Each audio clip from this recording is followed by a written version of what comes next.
അല്ല, ഇതിപ്പോൾ എന്താ കഥ എന്നാവല്ലേ നിങ്ങൾ ചിന്തിക്കുന്നത്? ഉറങ്ങിക്കിടക്കുന്ന എന്നെയും കണ്ടിട്ട്. അപ്പോൾ അതാ നമ്മൾ കുറേ നാളായില്ലേ കണ്ടിട്ട്. അപ്പോൾ ഇന്നൊരു കുട്ടി മോർണിംഗ് റുട്ടീൻ ആവാന്ന് എഴുതി.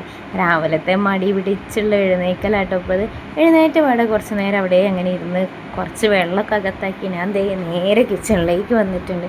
അപ്പോൾ ഉറക്കത്തിൻ്റെ ആ ഒരു മടി മാറ്റാൻ കുറച്ച് പണി എടുത്തിട്ടോ. പിന്നെ ഞാൻ നേരെ പോയി ഒന്ന് ഫ്രഷായി വന്നു. പിന്നെ നമ്മളെ ഫോണൊന്ന് ചാർജിലിട്ടു. ഇതൊക്കെ കേട്ടോ എന്നും രാവിലെ ഹായായിട്ട് നടക്കുന്ന പരിപാടികൾ. അപ്പോൾ ചാർജ് നോക്കുമ്പോൾ ഏകദേശം ഒരു 68-70% ഉണ്ട്. എന്നാൽ പിന്നെ കുത്തണ്ടാന്ന് കരുതി ഞാൻ പിന്നെ ഇട്ടു കേട്ടോ. അത് കഴിഞ്ഞിതാ ചായയൊക്കെ വെച്ച് കഴിഞ്ഞ് നമുക്ക് ബ്രേക്ക്ഫാസ്റ്റുകൾ നോക്കാം. അപ്പോൾ തേങ്ങയോടുള്ള മൽപ്പിടുത്തമാണ് നിങ്ങൾ കണ്ടത്. ഇങ്ങനെ തേങ്ങയോട് മൽപ്പിടുത്തം നടത്തുന്ന ആരെങ്കിലും ഉണ്ടെങ്കിൽ ഒന്ന് കമൻറ്റ് ചെയ്യാൻ മറക്കരുത് കേട്ടോ. അപ്പോൾ അതാ നമ്മൾ തേങ്ങയൊക്കെ ചിരവി ആ സമയത്ത് തന്നെ ഒരു വലിയൊരു കഷ്ണം ശർക്കര എടുത്ത് നമ്മൾ ഉരുക്കാൻ വെച്ചിട്ടുണ്ടാകും. ഇപ്പോൾ ഏകദേശം എല്ലാവർക്കും പിടി കിട്ടിയിട്ടുണ്ടാവും ഞാൻ എന്താ ഉണ്ടാക്കാൻ പോകുന്നത്. അപ്പോൾ അതാ നമ്മളെ തേങ്ങയും ജീരകം ചതച്ചിട്ടാട്ടോ നമ്മൾ ആ ലായനിയിലേക്ക് ചേർക്കുന്നത്. എന്നിട്ട് നന്നായിട്ടൊന്ന് മിക്സ് ചെയ്ത് അവിടെ വെച്ചിട്ടുണ്ട്. നമ്മളിന്ന് വേറൊന്നുമല്ല ഉണ്ടാക്കാൻ പോകുന്നത്, നമ്മൾ ഗോതമ്പ് അടയായിട്ട് ഉണ്ടാക്കുന്നത്. അപ്പോൾ സിമ്പിളായിട്ട് ഉണ്ടാക്കാൻ പറ്റുന്ന ബ്രേക്ക്ഫാസ്റ്റ് ഒക്കെ ആയിട്ട് ഇപ്പോൾ നമ്മൾ നോക്കുന്നത്. അപ്പോൾ അതാ നമ്മുടെ അമ്പുടുക്കുട്ടൻ എഴുന്നേറ്റ് വന്നിട്ട് ഞാൻ ശർക്കര നോക്കിയപ്പോൾ നല്ല മധുരം ഉണ്ടായിരുന്നു. അപ്പോൾ കുറച്ചെടുത്ത് മാറ്റി വെച്ചിട്ടുണ്ടായിരുന്നു കേട്ടോ.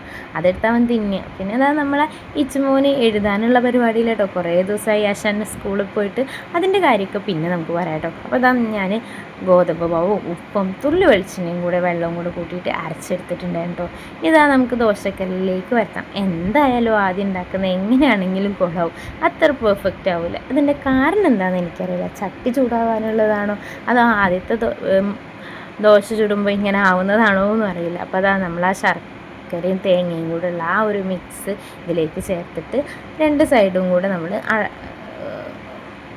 അങ്ങോട്ടും ഇങ്ങോട്ടും മറിച്ചിട്ട് എടുക്കുന്നുണ്ട് കേട്ടോ. പിന്നെ ഇതാ നമ്മൾ പുതിയ കാസറോളാട്ടോ ഇത്. അപ്പം ഞാൻ അതിലേക്ക് അങ്ങ് വെച്ചു. പിന്നെ ഇതാ നമുക്ക് ഇച്ചുമോന് കൊണ്ടുപോകാൻ വേണ്ടിയിട്ട് ഒരടയും ഒരു സപ്പോർട്ടയും മുറിച്ച് അതിനകത്ത് വെച്ചിട്ടുണ്ട് കേട്ടോ.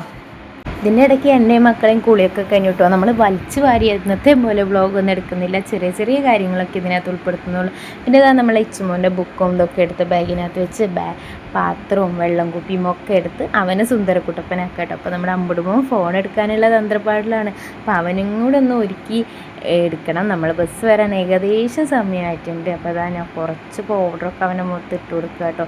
അവൻ അങ്ങനെയൊന്നും സമ്മതിക്കാറില്ല. ഇന്നെന്തോ ക്യാമറേൻ്റെ മുന്നിൽ നിന്നുകൊണ്ടാണ് അതിട്ടത് ഇച്ചിരി കൂടിപ്പോയി. ആ കുഞ്ഞു മുഖം ഒന്ന് തുടച്ചെടുക്കാൻ നല്ല പാടാണ്. ഇനിയിപ്പോൾ തുണി എടുക്കാൻ പോകുന്നതായിരുന്നല്ലോ. അപ്പോൾ ഇതാ എൻ്റെ ഡ്രസ്സുമ്പോൾ തന്നെ അങ്ങ് തുടച്ച് കൊടുത്തു കേട്ടോ. പിന്നെ ഇതാ നമ്മുടെ അമ്പുടുക്കുട്ടന് ഡ്രസ്സും കൂടെ എടുത്ത് ഇട്ട് കൊടുക്കുന്നുണ്ട്. ഞാൻ ഇടയ്ക്കിടയ്ക്ക് നോക്കുന്നത് സമയമായോ എന്നാണ്. 8:50 ബസ് വരും. ഇപ്പോൾ ഏകദേശം ഒരു 8:40 ആയിട്ടുണ്ട്. അപ്പോൾ അതാ പെൻസിലൊക്കെ കൂർപ്പിച്ച് അവനെ വിടാനുള്ള പരിപാടി കേട്ടോ. എന്ത് പറഞ്ഞാലും കേൾക്കില്ല. ഇത് ഞാൻ തന്നെ അവനെടുത്ത് വെച്ച് കൊടുക്കണം. വേഗം തലയത്തൊക്കെ ഇട്ട് കഴിച്ചിട്ട് ഞാൻ ഓടിപ്പോവുക കേട്ടോ. രാവിലത്തെ ഒരു ധൃതി വല്ലാത്ത ധൃതി തന്നെ കേട്ടോ. ഇതൊക്കെ കഴിഞ്ഞിട്ട് നമുക്ക് അമ്പുടുക്കൂട്ടൻ അംഗനവാടിയിലേക്ക് എനിക്ക് ഓഫീസിലേക്കും കൂടെ പോകണം കേട്ടോ. അപ്പോൾ അതാ നമ്മൾ ചോറ് തിളപ്പിക്കാൻ വെച്ചിരുന്നു, മറന്നുപോയി. അത് വേഗം ഊറ്റി വെച്ചിട്ട് നമുക്ക് ഇച്ചുമോനെ ബസ് കയറ്റി വിടാൻ പോവാം. അപ്പോൾ ഇന്ന് കളർ ഡ്രസ്സായിരുന്നു. ചേട്ടനും അനിയനും കൂടെ വണ്ടിയിലിരുത്തിയിട്ട് ഞാൻ അങ്ങനെ പോവാം കേട്ടോ. കുറച്ചങ്ങോട്ട് പോകണം നമുക്ക് ബസ് കയറ്റി വിടാൻ വേണ്ടിയിട്ട്. അപ്പം നമ്മളെ രാവിലത്തെ യാത്ര ഇവിടെ ഇങ്ങനെ തുടങ്ങാം കേട്ടോ. ഞങ്ങൾ മൂന്നാളും കുളിച്ച് കുറിയൊക്കെ തൊട്ട് ആർക്കും ബ്രേക്ക്ഫാസ്റ്റും കാര്യങ്ങളൊക്കെ കൊടുത്തിട്ട് അതൊന്നും ഞാൻ വീഡിയോയിൽ കാണിക്കുന്നില്ല. അപ്പോൾ അത് നമ്മളവിടെ നിൽക്കുമ്പോഴേക്കും കുട്ടികളൊക്കെ വന്നിട്ടുണ്ട് കേട്ടോ ബസ്സിന് പോകാൻ വേണ്ടിയിട്ട്. അപ്പോൾ നമ്മളെ ബസ് എന്തായാലും വന്നിട്ടുണ്ട്. അപ്പോൾ ഇച്ചുമ്മ കുറച്ച് ദിവസമായി സ്കൂളിൽ പോയിട്ടെന്ന് പറഞ്ഞില്ല. അപ്പോൾ ആശാൻ ഇങ്ങനെ ചവിട്ടി പിടിച്ച് പോവുകയാണ്. നമ്മൾ ഇച്ചുമ്മോന് ചെറുതായിട്ടൊന്ന് ചിക്കൻ ബോക്സ് ആണ്. അപ്പോൾ അതുകൊണ്ട് കുറച്ച് ദിവസം നമ്മൾ വിട്ടില്ല. അപ്പോൾ അതൊക്കെ കഴിഞ്ഞിട്ട് നമ്മൾ ആശാൻ പോവുക കേട്ടോ. ഈ പോകുന്ന കോലത്തിൽ തിരിച്ച് വരണം എന്ന് നമ്മൾ യാതൊരു പ്രതീക്ഷയും വെക്കരുത്. കാരണം നമ്മളെ മക്കൾ അങ്ങനെയാണല്ലോ.